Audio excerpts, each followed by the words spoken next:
Ya, dulu semasa ia pertama kali mengenal Andrew sebagai CEO kaya raya yang menjadi kebanggaan negara dan publik akibat prestasinya, tak pelak membuat Rahel jadi berkesumat untuk merebut hatinya. Seperti yang ia katakan di dalam hatinya, sesuatu yang sudah ia jadikan tujuan untuk dimiliki, akan segera ia miliki, meskipun berdarah-darah dulu ia berjuang mendapatkannya. Sekalipun itu adalah suami orang. Ambisi Rahel pada Andrew membuat dirinya masuk ke dalam lingkup perusahaan N Group dan atas kerjasamanya dengan orang internal perusahaan. Ia pun akhirnya bisa bekerja sebagai sekretaris Andrew tanpa perjuangan yang berarti. Meskipun awalnya mulus, namun hal setelahnya tidak berlanjut sama seperti sebelumnya. Perusahaan tahu, jika ia tidak cukup berguna bekerja di sana, banyak kesalahan yang ia lakukan.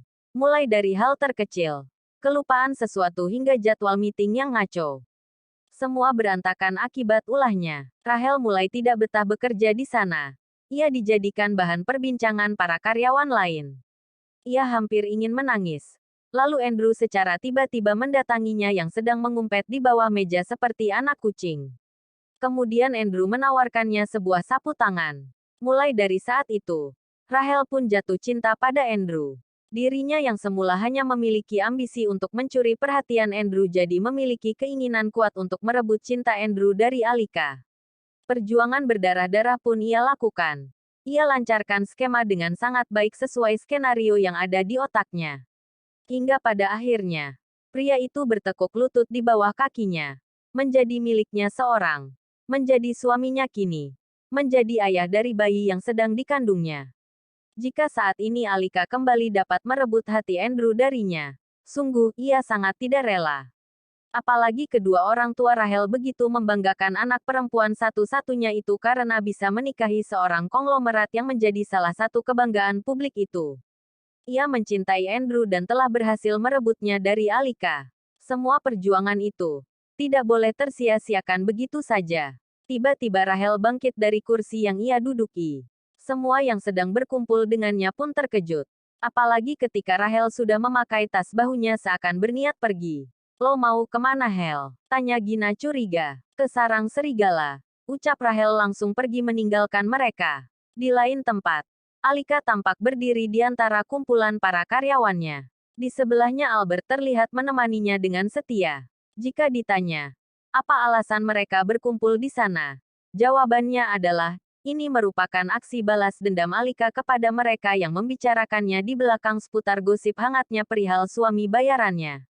Saya menegaskan kepada kalian untuk tidak ikut-ikutan media atau menggembor-gemborkan masalah pribadi saya ke publik. Satu kata pun terlontar dari mulut kalian perihal masalah ini, maka akan saya pecat kalian saat ini juga, tanpa secuil pun uang pesangon. Kalian juga akan dipecat dalam keadaan tidak memiliki paklaring pekerjaan. Seperti yang sudah kalian ketahui, paklaring pekerjaan sangat penting. Kalian yang sudah lama bekerja di sini tentu akan kerepotan karena tidak memiliki sertifikat itu. Kerja kalian di sini selama ini akan bernilai percuma. Tegas Alika. Semua saling menunduk takut tanpa ada satupun yang berani berbisik atau mengusikkan anggota tubuh sedikit pun. Suasana tampak sangat hening. Mirip suasana kuburan di malam hari. Kalian mengerti. Tandas Alika. Semua serentak mengatakan mengerti meskipun masih diselubungi rasa takut. Saya tegaskan sekali lagi. Untuk yang terakhir kalinya. Berita yang saat ini sangat hangat diperbincangkan publik tidak sepenuhnya benar dan tidak ada hak bagi kalian untuk membicarakan hal itu lalu mengembangkan topik itu menjadi lebih luas. Padamkan berita itu dengan cara kalian sendiri. Dengan tidak ikut mengeluarkan suara ataupun ikut campur. Paham? Jika paham, saat ini juga kalian sebarkan pengumuman ini pada semua karyawan yang bekerja di perusahaan ini. Cepat, titah Alika yang langsung membubarkan kumpulan itu dan membuat mereka pergi keluar dari ruangan tersebut. Meninggalkan Alika dan Albert berduaan saja di sana. Albert sesekali melirik ke arah Alika yang tampak menghela nafas saat itu. Sepertinya Anda terlalu banyak bicara. Tidakkah Anda merasa haus? Tawar Albert. Alika tertawa mentah. Setidaknya aku bukanlah penceramah handal yang dikhususkan untuk perkara ini. Kau lebih profesional sampai membuat satu ruang meeting yang mendengar presentasimu siap untuk mendirikan tenda. Ucap Alika. Albert tersenyum sebentar lalu kembali memasang wajah datarnya. Sepertinya Anda sangat mengenal saya Bu Direktur, ucap Albert. Alika tertawa mentah. Aku mengenalmu karena keterpaksaan. Tandasnya. Ketika Alika berniat kembali ke ruang kerjanya, tiba-tiba seorang wanita muncul di hadapan mereka berdua. Kehadiran wanita itu benar-benar membuat Alika maupun Albert langsung tersontak ketika melihatnya. Wanita itu, Rahel. Pandangan benci terhantar jelas dari seluruh matanya. Tertuju lurus pada Alika yang berdiri di depannya. Sekitar pukul 15 sore. Yustaf sedang mengerjakan tugasnya di depan komputer. Ia sedang sibuk memeriksa beberapa faktur barang pengeluaran di bulan ini. Ia memandangnya serius lalu cocokkan dengan invoice di hadapannya. Seperti ada yang mengganjal di pikirannya saat itu. Namun ketika sedang sibuk berpikir, tiba-tiba saja ponsel Yustaf berbunyi. Ternyata ada telepon. Namun ada yang membuatnya heran ketika ia melihat nama kontak di layar ponselnya. Albert. Kenapa dirinya menelepon di jam kerja seperti ini? Yustaf menerima teleponnya. Iya Albert. Ada apa? Tanya Yustaf. Sejenak ia membiarkan Albert mengatakan sesuatu dari seberang telepon. Saya sebenarnya ingin menelepon Anda sejak tadi. Tapi sayangnya saya tidak diizinkan melakukan hal itu oleh istri Anda. Tapi kini istri Anda sudah tidak ada di kantor. Jadi saya bisa leluasa menghubungi Anda. Saya merasa jika ini bukanlah masalah yang harus saya sembunyikan dari Anda, ucap Albert. Maksudnya apa ya? Masalah? Tanya Yustaf heran. Istri Anda pulang dalam keadaan menangis.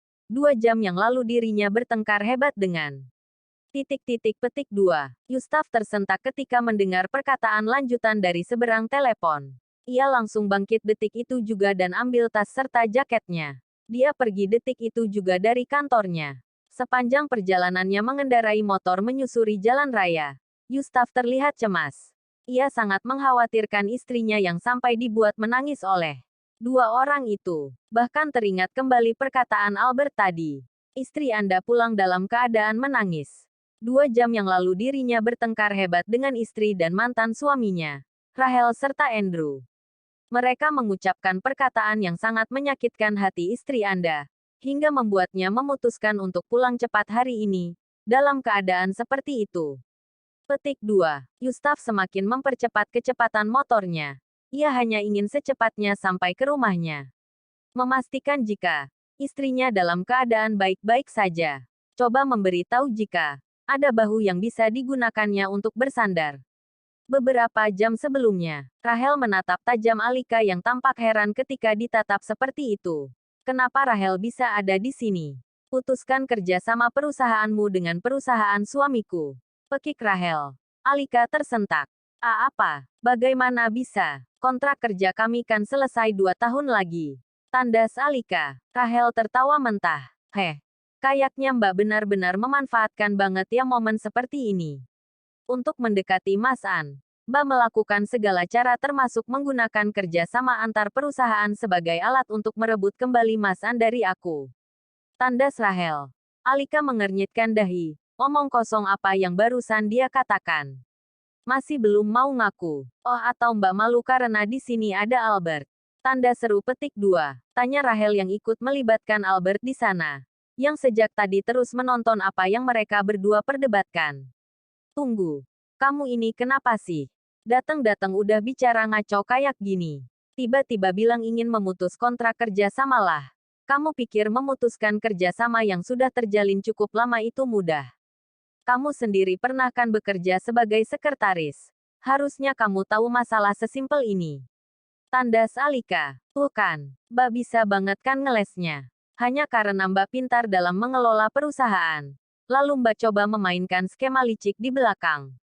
Munafik banget. Tandas Rahel. Alika benar-benar tidak percaya ini. Ia bahkan dituduh oleh sang pelakor yang sudah merebut hati suaminya.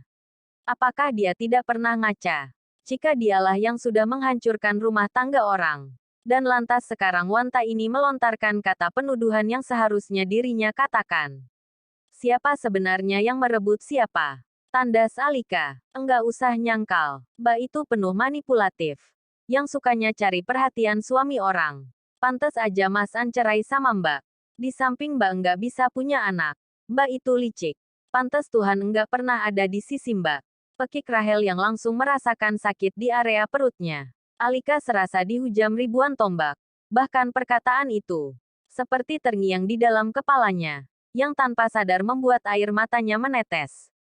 Tuhan tidak pernah ada di sisimu. Perkataan macam apa itu? Dan kenapa rasanya sakit sekali? Dikatakan seperti itu. Sejak kecil Alika selalu hidup dengan penuh pengorbanan. Dirinya ditinggal oleh kedua orang tuanya di masa dirinya masih sangat memerlukan mereka. Orang tuanya meninggal karena sebuah wabah penyakit. Dikarenakan tidak adanya saudara yang dekat, pada akhirnya pun Alika dimasukkan ke panti asuhan dekat sana. Dirinya terkadang bertanya, kenapa kedua orang tuanya meninggalkannya di usianya yang masih kecil? Apakah Tuhan tidak menyayanginya? Apakah Tuhan tidak pernah di sisinya? Dan barusan, Rahel mengatakan hal tersebut dengan sangat lancar, tanpa tahu jika benteng kokoh yang semula terbentang di dalam hati Alika mendadak runtuh. Ternyata teriakan Rahel barusan yang terlalu kuat membuat kandungan wanita itu tampak bermasalah. Ia bahkan sampai tidak bisa menopang dirinya dengan baik, sampai akhirnya ia pun terjatuh ke lantai dalam keadaan terduduk dan rasa sakit yang begitu menyiksa di bagian perutnya. Seorang pria bersetelan jas rapi tampak berlari mendekati mereka. Ia dekati Alika lalu tampar. Alika terbelalak karena kaget dengan rasa sakit akibat tamparan itu. Ditambah lagi setelah mengetahui jika orang yang menamparkan pipinya itu adalah Andrew. Mantan suaminya itu tampak sangat geram hingga langsung mendorong tubuh Alika, membuatnya terjatuh secara kasar ke lantai. Albert mencoba melindungi Alika dengan mendekatkan diri pada wanita itu. Andrew dengan muka merah padam lalu bertandas. Saya tidak pernah menyesal pernah menceraikan kamu, teriak Andrew. Alika menunduk murung. Sejak awal saya memang tidak rugi menceraikan kamu. Kamu terlalu egois. Selalu memikirkan diri sendiri, dan dingin terhadap orang lain. Kamu angkuh, membosankan dan keras kepala. Di samping itu juga kamu mandul. Darimu aku tidak bisa memiliki keturunan yang ibuku inginkan. Segala hal tentangmu itu tidak bisa ditolerir. Saya merasa sangat puas bisa berpisah denganmu. Tandas Andrew yang tanpa sadar langsung membuat Alika meneteskan air matanya kembali. Lebih dan lebih banyak lagi. Menghujani lantai yang sedang dilihatnya. Tidak, jangan. Air mata terus berguliran menuruni pipinya lalu menghujan ke atas lantai. Jangan menangis. Kenapa air mataku tidak kunjung berhenti? Sial, batin Alika. Pantas jika tidak ada satupun lelaki yang mau denganmu. Karena kamu memiliki semua kekurangan itu. Bahkan suatu kewajaran jika suamimu itu hanyalah hasil REKAYASAMU sendiri. Kamu menikahinya lalu membayarnya dan memenuhi kebutuhan hidupnya. Kamu melakukan semua itu demi aku kan? Supaya aku bisa berpaling lagi padamu. Tapi sayangnya, itu tidak akan. Aku tidak sudi pindah ke hatimu sampai kapanpun. Tandas Andrew. Alika benar-benar tidak habis pikir. Pria ini sangat amat menjengkelkan. Kenapa dia selalu memulainya dengan perkataan overpedenya? Tidakkah urat malunya mungkin putus? Andrew segera membantu perlahan sang istri untuk bangun. Ia memapah wanita itu lalu pergi dari sana. Setelah sebelumnya berpesan pada Alika, jangan pernah sekalipun kamu sakiti Rahel. Jika kamu berani membuat Rahel menderita lagi, maka sesuatu akan berbalik padamu layaknya bumerang. Ucap Andrew langsung berlalu pergi dari sana memapah Rahel. Alika terdiam, terduduk di atas lantai. Ia benar-benar membenci dengan pria itu. Albert tampak sangat khawatir dengan Alika. Ia mendekatinya dan setengah terduduk di hadapannya. Anda tidak apa-apa, Bu Direktur? Tanya Albert. Alika coba mengusap-usap air matanya dengan punggung tangan lalu mulai bangkit. Aku akan pulang cepat sekarang. Tolong kamu ambil alih pekerjaanku dan kerjakan dengan baik. Jika tidak selesai sampai sore ini tidak masalah. Sisakan saja agar besok bisa aku kerjakan. Ucap Alika yang sepanjang berkata barusan tidak sedikit pun berkontak mata dengannya. Alika pergi, meninggalkan Albert yang tampak cemas.